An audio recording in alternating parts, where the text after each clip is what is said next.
বাড়িতে মাছ মাংস সবজি বাজার না থাকা সত্ত্বেও কিভাবে মা আর আমি খাওয়া দাওয়া করলাম সেটাই চলো শেয়ার করি। তো আজকে সবজি বাজার কিচ্ছু ছিল না, আর দাদা এবং বাবা দুজনেই খুবই ব্যস্ত ছিল, যার জন্য বাজারে যেতেই পারিনি।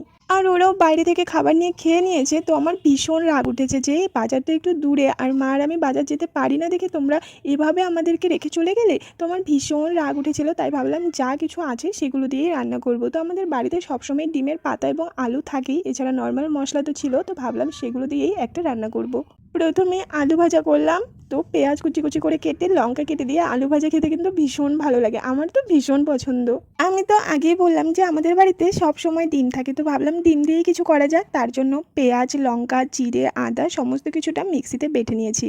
আর কিছুটা পরিমাণে পেঁয়াজ কুচি কুচি করে কেটে নিয়েছি। তেলে পেঁয়াজ দিয়ে সমস্ত মশলা তার সঙ্গে লবণ এবং হলুদ দিয়ে কষিয়ে নিয়েছি। তারপর সামান্য জল দিয়ে ডিমগুলোকে আগেই সিদ্ধ করে ভেজে রেখেছি সেই ডিমগুলো দিয়ে, আগে থেকে ভেজে রাখা ডিমগুলো দিয়ে একটু নাড়াচাড়া করে নামিয়ে নিয়েছি। বিশ্বাস করো দারুণ খেতে হয়েছে, আমি ভাবতেও পারিনি এতটা টেস্টি হবে খেতে। আমি যেহেতু একটু কষান কষান করে রান্না করেছিলাম, তো না মা আর আমি খেয়ে আর একটুখানি বেঁচেছিল। তারপর তো বাবা দুপুর গড়িয়ে যাওয়ার পরে বাজার নিয়ে এসেছিল। আমার তো একটুও রান্না করার ইচ্ছে ছিল না, কিন্তু তারপরেও রান্না করেছিলাম কুমলি শাকের ভাজা, তার সঙ্গে মাছ এনেছিল তো মাছ ভাজা করেছিলাম, দেন পেঁপে আর আলু দিয়ে ভালো করে মাছের ঝোল বানিয়েছিলাম, যেগুলো তো আর আমি খাইনি, ওরাই খেয়ে নিয়েছিল, কারণ দুপুরবেলার খাবার আমার কমপ্লিট। আর রাতে আমি নর্মালি হালকা কিছু খেতেই ভালোবাসি, তাই আর খাইনি। তো আজকে তো ছিল ডে 11, তো আজকে তো এইসবই রান্নাবান্না করেছিলাম।